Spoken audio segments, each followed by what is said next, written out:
Selamat datang kembali di Buku Talk. Pernah nggak sih kamu ketemu sama seseorang yang sebenarnya nggak banyak bicara, tapi begitu dia buka mulut, semua orang di ruangan seketika merhatiin dia?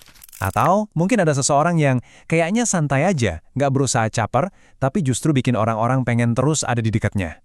Nah, kita sering banget nyumut orang-orang kayak gini tuh karismatik. Tapi pertanyaannya sekarang, apakah karisma itu murni bakat bawaan dari lahir yang emang cuma dimiliki segelintir orang? Atau jangan-jangan ada trik dan kebiasaan tertentu yang bikin mereka terlihat lebih hadir, lebih pede, dan jelas lebih menarik? Di pembahasan kita kali ini, kita bakal bedah tuntas hal itu lewat buku yang keren banget. Judulnya The Charisma Myth karya Olivia Fox Keban.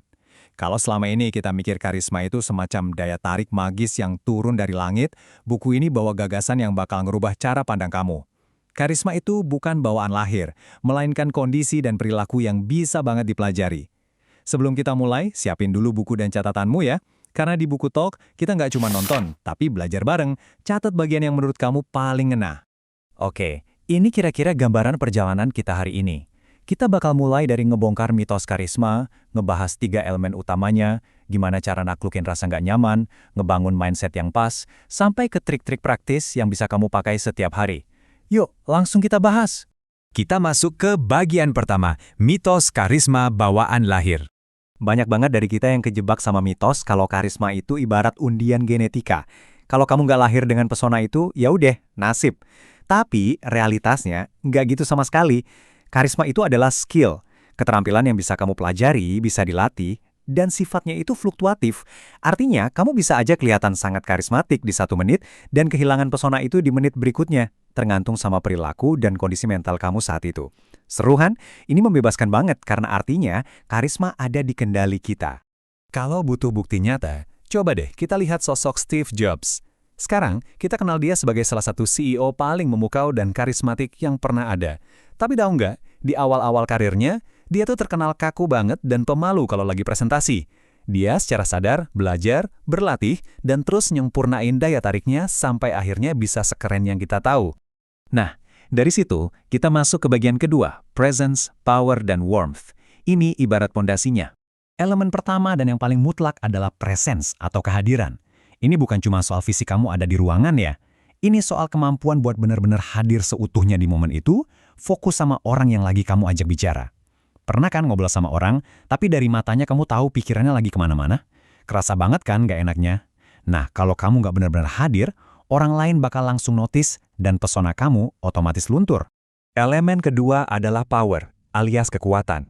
Berdasarkan riset neuroscience dari Universitas Princeton nih, otak manusia itu mengevaluasi kekuatan atau kompetensi dalam hitungan detik saat pertama kali ketemu seseorang.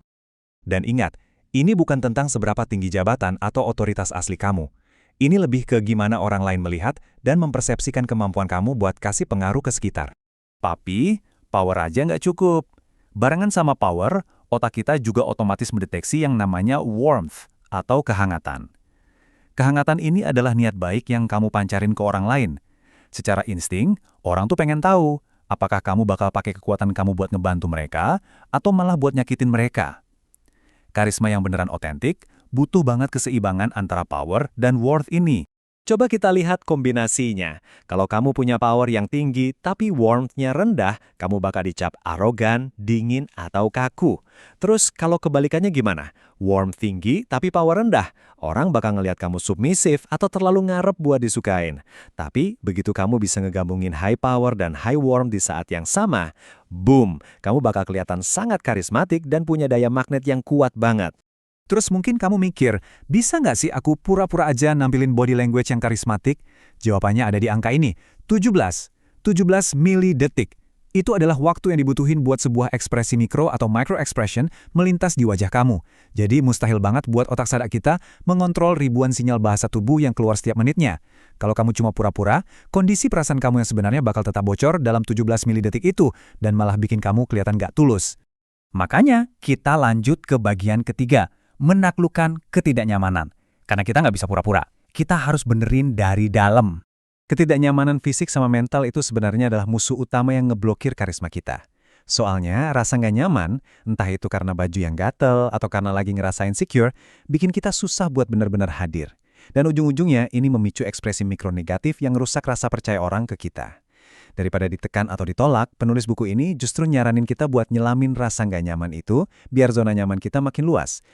Ada 3 langkah psikologis yang simpel tapi ngena banget dari KBN buat ngatasin ini. Pertama, hilangin stigmanya. Sadari aja kalau ngerasa gugup atau cemas itu super normal. Jutaan orang di luar sana juga ngerasain hal yang sama. Kedua, netralkan. Akui kalau pikiran kita tuh emang kadang punya bias negatif, jadi jangan gampang percaya sama ketakutan di kepala sendiri. Ketiga, tulis ulang skenarionya. Bayangin gimana situasi yang bikin kamu deg-degan ini justru bisa berujung pada sesuatu yang sangat positif. Sekarang kita masuk ke bagian keempat, membangun mindset karismatik. Biar kita masuk ke semacam the zone kayak para atlet. Ada perbedaan penting yang harus kita pahamin di sini, yaitu antara harga diri atau self-esteem dengan welas asih pada diri sendiri alias self-compassion. Banyak studi bilang kalau fokus ke self-compassion itu jauh lebih sehat. Kenapa? Karena self-esteem itu seringnya didasarin sama perbandingan. Kita merasa berharga kalau kita lebih baik dari orang lain. Sementara self-compassion itu fokusnya ke penerimaan diri. Gimana kita bisa ngasih kehangatan ke diri kita sendiri saat kita lagi gagal, tanpa harus ngebandingin sama orang lain. Nah, ini ada satu trik visualisasi yang agak mind-blowing tapi efektif banget. Kalau kamu lagi deg-degan parah sebelum acara penting, coba deh merem bentar dan bayangin kamu lagi dipeluk selama 20 detik sama orang yang kamu sayang. Otak kita tuh nggak bisa bedain mana imajinasi kuat dan mana realita, jadi ngebayangin ini aja udah cukup buat ngelepasin oksitosin.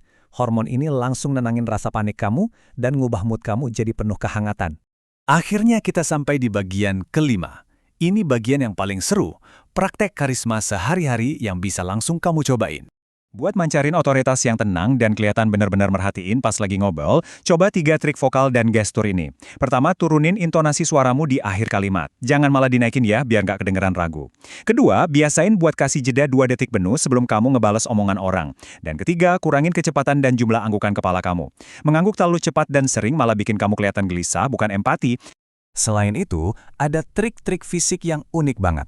Kalau pikiran kamu mulai ngawang-ngawang, cara paling cepat buat narik kesadaranmu kembali adalah dengan fokus mikirin sensasi fisik di jari-jari kakimu. Serius, ini maksa otak kamu buat nyapu seluruh tubuh dan bikin kamu langsung hadir di momen itu. Terus, buat mancarin power, bayangin diri kamu bergerak santai, pelan, tapi mendominasi layaknya gorila besar. Agak lucu emang, tapi patut dicoba. Dan kalau mau memecah keheningan sama orang baru, puji barang yang mereka pakai dengan tulus, terus lanjut dengan pertanyaan terbuka. Oh ya, jangan ngerasa kamu harus jadi ekstrovert yang heboh buat jadi karismatik. Buku ini ngejelasin ada 4 tipe karisma. Ada tipe fokus, kayak Elon Musk, yang bikin kamu ngerasa jadi satu-satunya orang di ruangan itu. Ada tipe visioner, kayak Steve Jobs. Ada tipe kebaikan hati yang penuh kehangatan, kayak Dalai Lama. Dan ada tipe otoritas. Jadi kalau kamu seorang introvert, kamu bisa banget milih fokus di karisma tipe fokus. Atau kalau kamu seorang inovator, mungkin karisma visioner lebih pas buat kamu. Tapi, sebagai pembaca yang kritis, kita juga perlu nanya nih, sebenarnya ada kritik yang bilang, apakah keempat tipe tadi benar-benar kategori ilmiah dari karisma, atau jangan-jangan itu cuma bentuk lain dari cara orang pakai kekuatan dan pengaruhnya aja? Apalagi, beberapa trik fisik kayak bertingkah ala gorila besar, mungkin aja malah jadi aneh banget kalau dipakai di konteks sosial tertentu. Intinya, kita tetap harus pinter-pinter baca situasi dan adaptasi. Pada akhirnya ada satu pesan yang ngena banget dari buku ini. Karisma itu bukan tentang gimana caranya biar semua orang di dunia ini suka sama kamu. Seseorang bisa aja pinter banget, keren penampilannya, tapi kalau dia nggak benar-benar hadir pas diajak ngobrol, dia nggak akan terasa karismatik. Rahasia utamanya justru ada pada kemampuan untuk hadir seutuhnya, memberikan perhatian penuh, dan nunjukin kehangatan. Itu yang bikin daya tarik kamu memancar secara alami. Di Buku Talk, kita selalu percaya kalau dengerin dan nyatet aja nggak cukup. Pengetahuan baru itu nggak akan ngerubah apa-apa kalau kita nggak berani praktekin kebiasaan baru ini di keseharian kita. Nah, setelah tahu kalau karisma itu ternyata cuma sekumpulan habit yang bisa dipelajari, sifat atau trik mana nih yang pengen langsung kamu coba di obrolan kamu berikutnya? Coba tulis di kolom komentar ya. Dan kalau kamu punya rekomendasi buku asik lainnya buat kita bedah bareng, kasih tahu juga di bawah. Sampai jumpa di Buku Talk selanjutnya.